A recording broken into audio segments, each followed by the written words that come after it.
तो दोस्तों स्वागत है आप लोगों का Q&A विद सत्य में। दोस्तों बीपीएससी परीक्षा और बिहार परीक्षा के लिए दोस्तों आप लोग तैयारी कर रहे हैं तो आप लोग इस 25 क्वेश्चन दोस्तों अभी तक मैं जैन धर्म करा चुका हूं। अभी दोस्तों 25 क्वेश्चन और लेके आया हूं। तो दोस्तों आप लोगों इसमें से आप देख सकते हैं आप कितने क्वेश्चन सही कर पा रहे हैं। तो आप लोग कमेंट में जरूर बताना आप कितने क्वेश्चन कर पा रहे हैं, तो आपकी प्रैक्टिस हो जाएगी अच्छे से। तो चलिए दोस्तों स्टार्ट करते हैं। अब अगर आप लोगों ने 25 क्वेश्चन नहीं देखे तो जाके आप लोग देख सकते हैं। और दोस्तों बौद्ध धर्म के भी 50 क्वेश्चन मोस्ट इंपॉर्टेंट क्वेश्चन आ चुके हैं। तो चलिए दोस्तों स्टार्ट करते हैं। अगर आप लोगों ने नहीं देखे तो आप लोग देख सकते हैं। अभी तक दोस्तों 25 क्वेश्चन हो चुके थे, तो 25 के बाद आज चलिए देखते हैं 26 से। तो 26वां क्वेश्चन कौन सा है? जैन धर्म श्वेतांबर एवं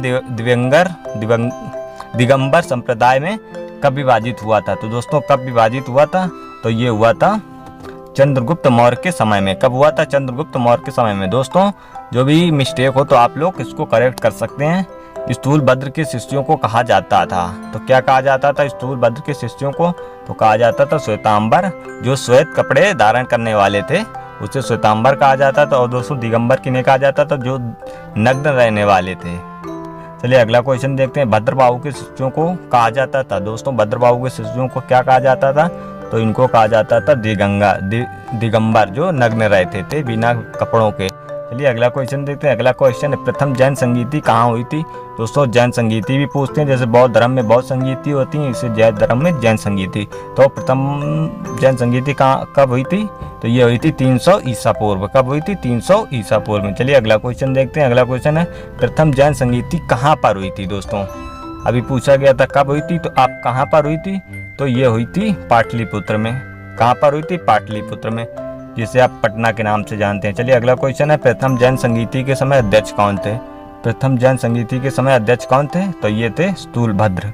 कौन थे? स्थूलभद्र। चलिए अगला क्वेश्चन देखते हैं। अगला क्वेश्चन है द्वितीय जैन संगीति हुई थी। तो द्वितीय जैन संगीति कब हुई थी? तो ये हुई थी 6ठी शताब्दी में। कब हुई थी? 6ठी शताब्दी में। चलिए अगला क्वेश्चन देखते हैं। बौद्ध संगीति बहुत ही पूछी जाती है और जैन संगीति भी, तो अच्छे से याद कर लीजिएगा आप लोग। द्वितीय जैन संगीति कहाँ पर हुई थी? तो द्वितीय जैन संगीति कहाँ पर हुई थी? तो ये हुई थी वल्लभी, जो गुजरात में है। चलिए अगला क्वेश्चन देखते हैं। अगला क्वेश्चन द्वितीय जैन संगीति के समय अध्यक्ष कौन थे? द्वितीय जैन संगीति के समय अध्यक्ष कौन थे? तो ये थे क्षमा श्रवण। कौन थे? क्षमा श्रवण। चलिए अगला क्वेश्चन देखते हैं। अगला क्वेश्चन है खजुराहो में जैन स्थित मंदिर का निर्माण किन शासकों ने करवाया था? तो ये क्वेश्चन दोस्तों मोस्ट इंपॉर्टेंट क्वेश्चन है, बहुत ही परीक्षा में पूछा जाता है, बार बार पूछा जाता है। तो ये किसने निर्माण करवाया था? ये करवाया था चंदेल वंश के शासकों ने। किन्होंने करवाया था? चंदेल वंश के शासकों ने। चलिए अगला क्वेश्चन देखते हैं। अगला क्वेश्चन है मौर्योत्तर युग में जैन धर्म का प्रसिद्ध केंद्र था। तो जैन धर्म का प्रसिद्ध केंद्र कहाँ पर था दोस्तों मौर्य काल में? तो ये था मथुरा में। कहाँ पर था? मथुरा में। चलिए अगला क्वेश्चन देखते हैं। अगला क्वेश्चन है मथुरा कला का संबंध है। तो मथुरा कला का संबंध किससे है दोस्तों? तो ये किससे संबंध है? तो ये है दोस्तों जैन धर्म से। किस धर्म से? जैन धर्म से। चलिए अगला क्वेश्चन देखते हैं। अगला क्वेश्चन है जैन तीर्थंकरों की जीवनी भद्रबाहु द्वारा रचित किस पुस्तक में है? तो किस पुस्तक में इनकी है? तो दोस्तों ये कल्पसूत्र। तो दोस्तों का क्वेश्चन पूछता है कभी कभी कल्पसूत्र किस धर्म से संबंधित है? तो ये किस धर्म से संबंधित है? ये जैन धर्म से संबंधित है। चलिए अगला क्वेश्चन देखते हैं। अगला क्वेश्चन निम्नलिखित में से कौन सबसे पूर्णकालिक जैन ग्रंथ कहलाता है? तो सबसे कौन पूर्णकालिक जैन ग्रंथ कहलाता है? तो इसका ऑप्शन कौन सा सही होगा? 14 पूर्व। क्या नाम है उसका? 14 पूर्व। चलिए अगला क्वेश्चन देखते हैं। ऋग्वेद में किन 2 जैन तीर्थंकरों का उल्लेख मिलता है? ऋग्वेद में किन का उल्लेख मिलता है? तो दोस्तों इसका ऑप्शन कौन सा सही होगा? तो इसका ऑप्शन सही होगा ऋषभदेव और अरिस्टनेमी। किसका मिलता है? अरिस्टनेमी और ऋषभदेव। चलिए अगला क्वेश्चन देखते हैं। अगला क्वेश्चन है जैन धर्म को अंतिम राजकीय संरक्षण किस वंश के शासकों ने दिया था? तो जैन धर्म को अंतिम राजकीय संरक्षण किस वंश के शासकों ने दिया था? तो किस वंश के थे? वो थे गुजरात के चालुक्य वंश के थे। चलिए अगला क्वेश्चन देखते हैं। अगला क्वेश्चन है निम्नलिखित में से कौन सी बात बौद्ध धर्म तथा जैन धर्म में समान नहीं है? तो कौन सी बात है जो समान नहीं है? ये क्वेश्चन पूछा जाता है, मोस्ट इंपॉर्टेंट क्वेश्चन है।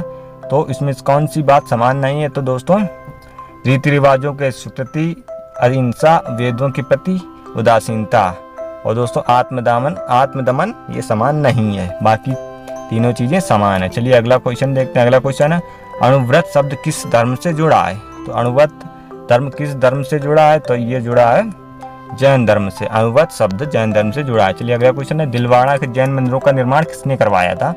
ये भी क्वेश्चन मोस्ट इंपॉर्टेंट क्वेश्चन है, बहुत ही परीक्षा में पूछा जाता है, मोस्ट इंपॉर्टेंट है।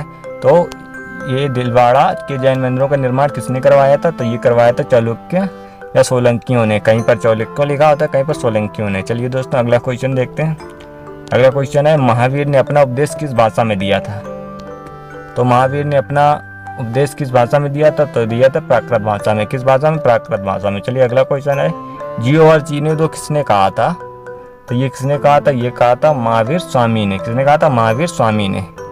चलिए अगला क्वेश्चन देखते हैं। अगला क्वेश्चन है, महावीर की मृत्यु 468 ईसा पूर्व में 72 वर्ष की आयु में किस स्थान पर हुई थी? तो ये किस स्थान पर हुई थी दोस्तों? ये हुई थी पावापुरी राजगीर, जो बिहार में स्थित है। चलिए अगला क्वेश्चन है, महावीर की मृत्यु के बाद जैन संघ का अगला अध्यक्ष कौन हुआ था? तो ये हुआ था सुधर्मन। चलिए अगला क्वेश्चन देखते हैं। अगला क्वेश्चन है, महावीर ने जैन संघ की स्थापना कहाँ की थी? तो महावीर ने जैन धर्म की स्थापना कहाँ की थी दोस्तों? ये की थी पावापुरी में। चलिए अगला क्वेश्चन है, आज का लास्ट क्वेश्चन है, 24वें एवं अंतिम जैन तीर्थंकर महावीर का प्रतीक चिन्ह है। तो इनका प्रतीक चिन्ह क्या है दोस्तों? तो इनका प्रतीक चिन्ह है सिंह, शेर। दोस्तों ये 25 क्वेश्चन हो गए दोस्तों, टोटल 50 क्वेश्चन करा चुके हैं। 25 ये हो गए, 25 दोस्तों अगली वीडियो आ चुकी है, ये भी दोनों हो गए दोस्तों। आप लोग अब बता सकते हैं टोटल आपके 50 में कितने क्वेश्चन सही हुए हैं। अगर आप लोगों ने उसका टेस्ट नहीं दिया तो वो भी देख सकते हैं जाके। अभी दोस्तों बताइए 25 में आप लोगों ने कितने क्वेश्चन सही किए हैं, तो ज़रूर कमेंट में बताएं कि आपने 25 में कितने क्वेश्चन सही किए हैं। तो चलिए मिलते हैं किसी नई वीडियो में, तब तक के लिए जय हिंद, वंदे मातरम।